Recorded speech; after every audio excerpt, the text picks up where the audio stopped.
Hello and welcome to the Pretty Good Gaming Daily Triple, your no shit gaming news video. That's 3 news stories in one video with zero faff. Resident Evil Village launched last week to pretty positive reviews from horror fans and thirsty internet sleuths alike. However, one person in particular isn't too happy with Capcom and claims that the game ripped off his own work. Dutch film director Richard Raaphorst made a film in 2013 called Frankenstein's Army. This schlocky found footage horror flick found little love with critics and currently sits at 5.4 on IMDb and 56% on Rotten Tomatoes. But one thing that was consistently praised was the film's gruesome monster designs, which combined steampunk elements within the World War II setting to make biomechanical monstrosities. According to Raaphorst, Capcom has lifted one of these nasty beasties straight from Frankenstein's Army and used it in Resident Evil 8. The creature in question is this cutie with a propeller for a head, which bears more than a passing resemblance to this fella named Sturm in Resi 8. Raaphorst shared his feelings in this LinkedIn post. In 2013, I directed my film Frankenstein's Army. It's a crazy monster movie filled with my own creature designs, one of which has been used,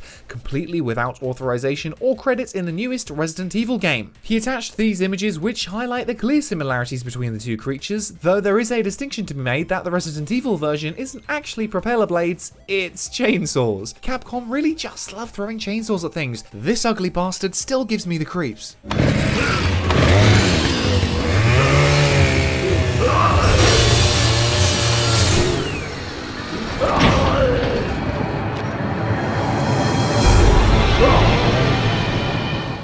Speaking with Eurogamer in an interview, Raaphorst says this is just one-to-one really. It's just the same scene as in my movie, except that in my movie you have to cut loose the fuel tubes. That's the only thing that's missing. But the whole thing is getting into flames and then it explodes, and then the way it comes and rotates through the camera, it's all the same really. Even the environments, the whole color palette, it looks like an animatic for my movie. This sort of thing isn't uncommon at all, and sometimes it's a case of one artist's work being stolen by another, but sometimes it is purely coincidental. Whatever the truth of the matter is, there are clear similarities between the two monsters. Apparently though, upon completion of Resident Evil 8, you can unlock concept art for that character that points out that Sturm was based on a creature from the Frankenstein movie, but I couldn't find any screenshots of that. Raaphorst continued, "At first I felt pissed, then I felt proud, now I see all the reactions and I feel pissed again and insulted. It's so difficult to come up with a great design. It's really hard to actually think about something that communicates as a cool design. It's not just that ideas are floating around that you can grab, it's actually hard labor.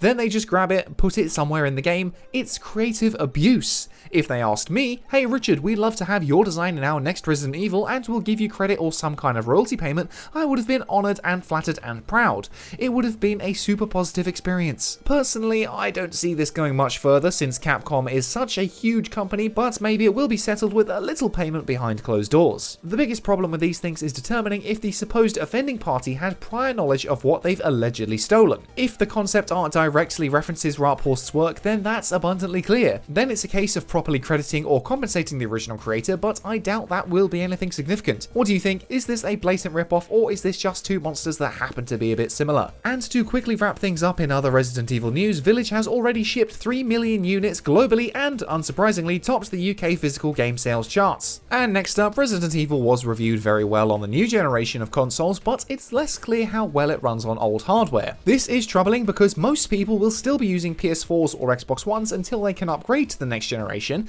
but that may not be possible for quite some time. According to Bloomberg, Sony has warned a group of analysts that PS5 systems will still be in short supply through 2022. In addition to general setbacks brought on by the pandemic, these stock issues have persisted due to shortages of key components such as semiconductors. These semiconductors are essential for virtually all devices, and their scarcity has had a knock-on effect on PS5s as well as tech in general. Despite these issues, Sony has still managed to sell over 7.8 million units of the PS5 as of March 31st. CFO Hiroki Totoki said, "I don't think demand is calming down this year, and even if we secure a lot more devices and produce many more units of the PlayStation 5 next year, our supply wouldn't be able to catch up with demand." Sony is keen to get PS5s out to consumers ASAP, specifically to capitalize on the amount of people stuck at home playing video games, but Totoki does believe demand will remain high even after the pandemic eases. While demand for PS5 price is still at a high and is unlikely to subside for some time, Sony's earnings report suggests that stay-at-home demand is starting to wane as monthly active PSN users fell from 114 million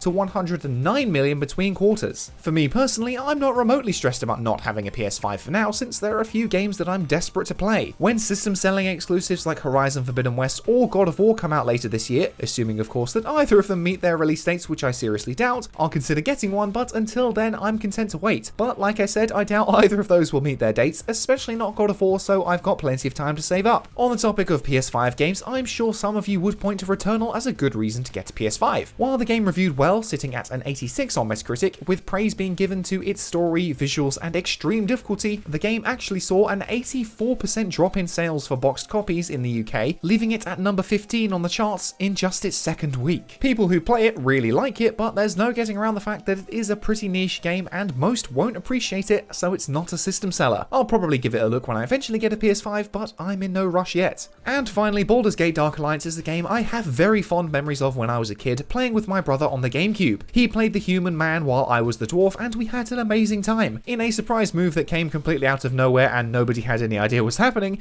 Interplay and Wizards of the Coast announced that the game is getting a re-release on PS4, Xbox One, and Switch, and it's out right now. This entry to the Baldur's Gate series does away with the traditional turn-based RPG combat in favour of real-time action RPG gameplay closer to something like Diablo. The original game sits at 87 for PS2 and 83 for Xbox on Metacritic, and then 79 when it came to the GameCube later. This re-release isn't a remaster or a remake, it's just a straight port to newer systems and will set you back around 25 quid. The Switch version was delayed due to an unforeseen issue, and a PC version is coming later this year and will feature online co-op. I hope to be able to force my girlfriend into finally playing an RPG with me, so please wish me luck, folks. And that's it for today. If you enjoyed this no shit format, go ahead and give the video a like to give it a boost, hit subscribe and the bell if you want to stay up to date on all future installments, toss a coin to your YouTuber over at patreon.com/prettygoodgaming. That's all for today. I've been Henry Cooper.